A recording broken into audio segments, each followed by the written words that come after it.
तो हम यहाँ पे बात कर रहे थे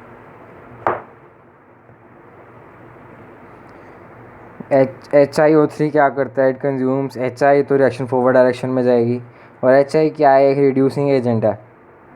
ठीक है, रिड्यूसिंग एजेंट है मतलब खुद ऑक्सीडाइज होगा। ठीक है, क्योंकि I कौन सी स्टेट में है, I माइनस में है, तो I minus is a strong oxidizing agent. अभी यहाँ पे बात करी थी ना, I माइनस H2SO4 को KI के साथ यूज़ क्यों नहीं कर सकते, क्योंकि वो HI को I माइनस को I2 में कन्वर्ट कर देता है। और I2 एक पुअर ऑक्सीडाइजिंग एजेंट है, बट I माइनस एक स्ट्रॉन्ग ऑक्सीडाइजिंग एजेंट है। तो यहाँ पे I माइनस है, तो एक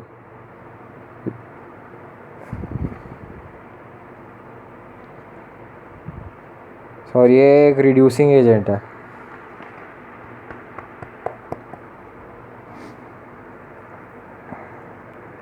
ठीक है ना, I माइनस है तो रिड्यूसिंग एजेंट है, खुद ऑक्सीडाइज होगा, क्योंकि ये ऑलरेडी इलेक्ट्रॉन गेन करके बैठा हुआ है। खैर इतने टेस्ट में नहीं जाने की ज़रूरत, बस हमें इतना ये भी कोई नहीं पूछता, बस ये ध्यान देना है कि I2 के साथ HiO3 यूज़ करते हैं हम।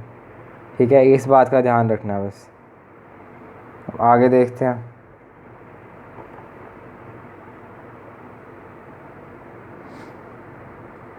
और इस रिएक्शन में हमें I2 भी मिलता है। I2 इस रिएक्शन में रिएक्टेंट साइड है, तो ये वाली कंसंट्रेशन बढ़ाएंगे तो रिएक्शन फॉरवर्ड डायरेक्शन में जाएगी। और एक चीज़ और, जो I2 के साथ है ना, रिएक्शन इक्विलिब्रियम होती है। ठीक है, इसलिए HiO3 का यूज़ करना पड़ता है, ताकि रिएक्शन को हम फॉरवर्ड डायरेक्शन में प्रोसीड कर सकें। मतलब इसके लिए अल्फ़ा बहुत कम है, इन दोनों रिएक्शंस के लिए तो अल्फ़ा 1 है, तो फुली डिसोसिएशन हो रहा है, बट इस रिएक्शन में प्रॉपरली डिसोसिएट नहीं होता। तो HiO3 का यूज़ करना पड़ता है ताकि रिएक्शन फॉरवर्ड डायरेक्शन में जाए। अब यहाँ पे सॉल्युबिलिटी की बात कर लेते हैं। हेलो एल्केन्स पुअरली सॉल्युबल होते हैं। Haloalkanes are partially soluble in water because they can form hydrogen bond with water. ठीक है, तो ये जो हेलो एल्केन्स है और जो अल्कोहल है, ये क्या करते हैं, positive deviation from route slow दिखाते हैं। क्यों दिखाते हैं पॉजिटिव डेविएशन, क्यों पॉजिटिव डेविएशन का मतलब क्या है, जो रिजल्टेंट मिक्सचर है, ठीक है, उसका जो प्रेशर है वो ज़्यादा है, तो पॉजिटिव डेविएशन हो गया। क्यों है, क्योंकि जैसे अल्कोहल और क्लोरोफॉर्म दे रखा है, तो अल्कोहल अगर दे रखा है ना, तो अल्कोहल के मॉलिक्यूल्स के बीच में आपस में हाइड्रोजन बॉन्ड होता है, जिसकी वजह से जो उनके इंडिविजुअल प्रेशर है वो कुछ है, उसमें जो बॉन्ड की स्ट्रेंथ है वो बहुत ज़्यादा हाई हो जाती है हाइड्रोजन बॉन्ड की वजह से। बट जब वो मिक्सचर बनाता है किसी भी अलग कंपाउंड के साथ, तो जो नए कंपाउंड के कॉन्स्टिट्यूएंट की आपस में अट्रैक्टिव फोर्सेज होती है वो बहुत कम रहती है, क्योंकि उनके बीच में हाइड्रोजन बॉन्ड नहीं रहता comparatively as compare to alcohol.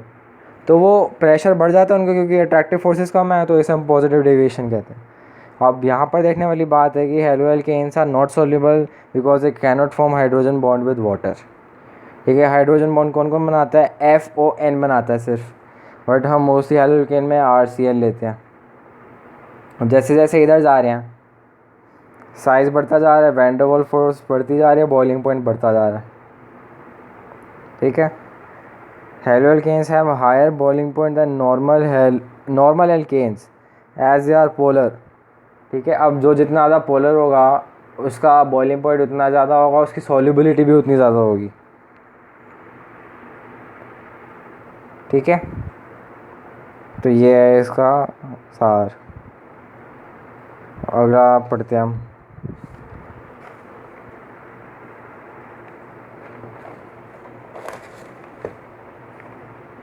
अब एक क्वेश्चन दे रखा था C5H10।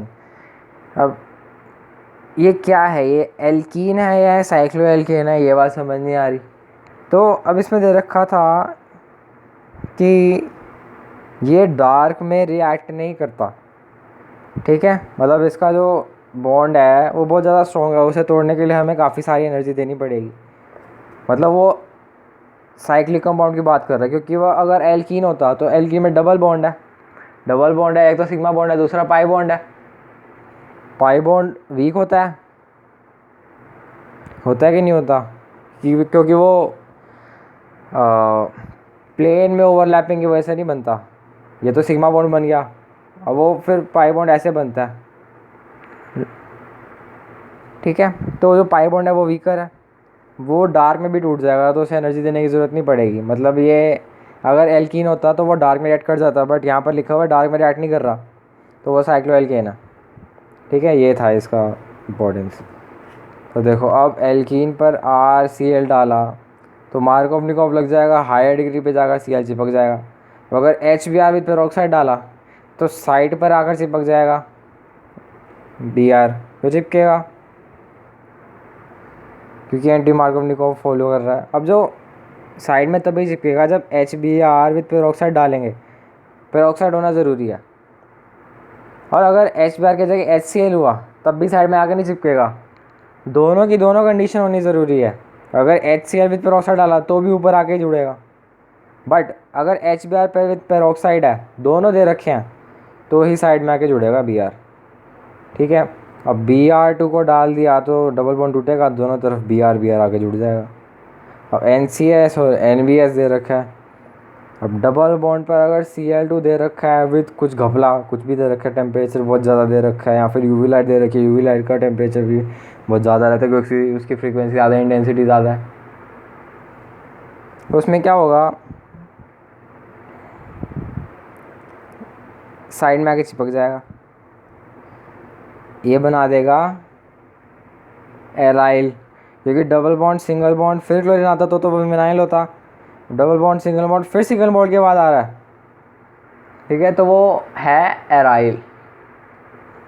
ठीक है जी, अब ये क्वेश्चन देखो, इस क्वेश्चन में क्या दे रखा है।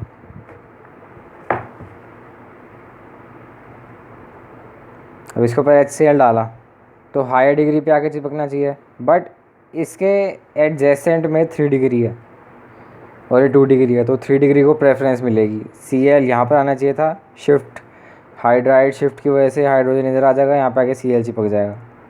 ठीक है, अगला पार्ट देखो, इसमें भी सेम केस रहेगा, यहाँ पे मिथाइल शिफ्ट होगा क्योंकि इस कार्बन में जाकर क्लोरीन जुड़ना चाहिए था, और ये 2 डिग्री है, बट इसके एडजेसेंट में 3 डिग्री है ना, तो 3 डिग्री कार्बन के टाइम जो है वो ज़्यादा स्टेबल है, तो क्लोरीन इधर आकर चिपक जाएगा, क्लोरीन ये वाला कार्बन इधर शिफ्ट हो जाएगा, तो ये वाला जो कार्बन था वो इधर शिफ्ट हो गया, और इसी जगह क्लोरीन आना था वो यहाँ आ गया। ठीक है, अब ये देखो फिंकलस्टीन रिएक्शन और स्वार्ट्ज रिएक्शन बहुत इंपॉर्टेंट रिएक्शंस हैं। स्वार्ट्ज रिएक्शन 2019 में भी आया था। अब फिंकलस्टीन रिएक्शन देख लो क्या है, RX पर NaI और KI डाला विद ड्राई एसीटोन तो RI बन जाएगा, और NaX जो भी इसके साथ था वो आ जाएगा, जैसे RCl है। जो फिंकलस्टीन रिएक्शन है वो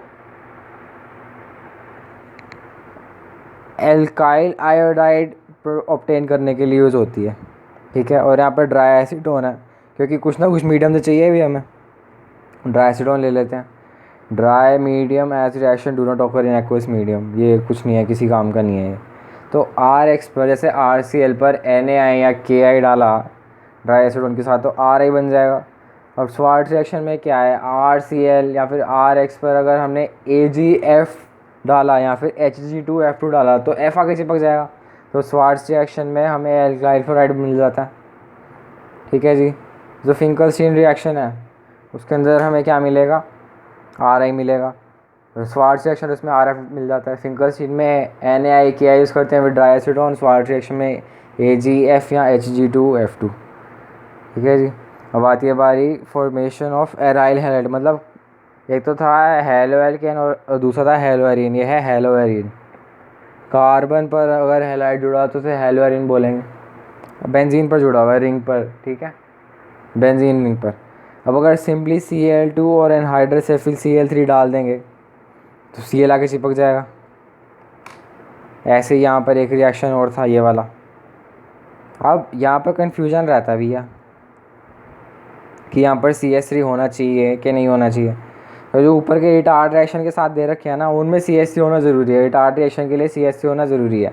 CrO2 Cl2 डलता है CH2 की प्रेजेंस में, तो उसके लिए CH3 होना ज़रूरी है, क्योंकि ये जो रिटार्ड रिएजेंट है ये जो CH3 रखे है इसी के साथ कॉम्प्लेक्स बनाता है, और फिर हीट करने पर जो कॉम्प्लेक्स है वो उड़ जाता है और हमारे पास CH बचा रह जाता है। बट जो ऐसे कंपाउंड्स हैं उनके अंदर हमें सिंपली कार्बन पर अगर जो डालें, सॉरी बेंजीन रिंग पर जो डालेंगे उससे ही हमें एल्डिहाइड कीटोन मिल जाएगा। ठीक है, तो बेंजीन रिंग पर Cl2 और एनहाइड्रस FeCl3 डालेंगे तो अपने को मिल जाएगा, क्लोरीनेशन हो जाएगा और क्लोरोबेंजीन मिल जाएगा। अब N2+Cl- तो मतलब ये बेंजीन डायज़ोनियम क्लोराइड है, और बेंजीन डायज़ोनियम क्लोराइड किससे बनता है? एनिलीन से।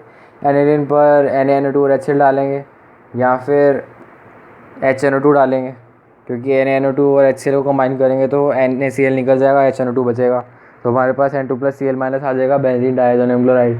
बट अगर हम RNH2 पर डालेंगे, एनिलीन की जगह हमने RNH2 ले लिया, तो उसके अंदर, उस केस के अंदर हमें अल्कोहल मिल जाएगा, क्योंकि N2 रिलीज़ होगा और वाटर रिलीज़ होगा, ठीक है, और हमें ROH मिल जाएगा। अब यहाँ पर देख लो, ये सारी बेंजीन डायज़ोनियम क्लोराइड की रिएक्शंस हैं। Cu और HCl डालेंगे तो Cl आके चिपक जाएगा, N2 रिलीज़ हो जाएगा, गेटरमैन रिएक्शन। अब CuCl डालेंगे विद HCl तो भी क्लोरोबेंजीन मिलेगा। अब इसको बोलेंगे सैंडबैग रिएक्शन। अब अल्फ़ाबेट के जो ऑर्डर होते हैं ABCD, उसके अंदर G पहले आता है, S बाद में आता है, G पहले आता है, ठीक है, तो उसके लिए Cu लगेगा सिर्फ। अगर सैंड में रहा है, S बाद में आता है ना अल्फ़ाबेटिकली में, S बाद में आ रहा है, तो G में कुछ एडिशन करने के बाद ही तो ऐसा आया होगा। ABCDEFGHIJKLMN कितने सारे ऐड करने के बाद अब जाके ऐसा आया, तो Cu में Cl ऐड करेंगे तो जाके सेंटर में रिएक्शन बनेगी। ऑल दो प्रोडक्ट दोनों के सेम है। Cu और HCl डालेंगे तो वो गेटरमैन रिएक्शन है, CuCl और HCl डालेंगे तो वो सैंडबैग रिएक्शन है। अब CuBr डाल दिया विच HBr, तो इसको कंफ्यूज नहीं होना, ये भी CuCl और HCl ही है, Cl की जगह बस Br आके चिपक जाएगा। Ki डालेंगे तो I आके चिपक जाएगा, और HbF4 और हीट करेंगे तो F आके चिपक जाएगा, ठीक है। इसको बोलते हैं बाल्स-कीमैन रिएक्शन, ठीक है जी, ये हो गया बाल्स-कीमैन रिएक्शन। अब एक रिएक्शन हमें यहाँ पे पड़ी थी, इसमें क्या था, ये रिएक्शन। अब RnO2 पर अगर हम जिंक और HCl डालेंगे, RnO2 पर जिंक और HCl डालेंगे तो RnH2 बन जाएगा, ठीक है जी। अब यहाँ पर हम जिंक की जगह Fe ले सकते हैं। ये बड़ा एक अच्छा क्वेश्चन था, NCERT में दे रखा था, अभी आगे जाने पर डिस्कस करूँगा, ठीक है। अभी फ़िलहाल के लिए इतना यही है, आगे जाने पर डिस्कस करूँगा।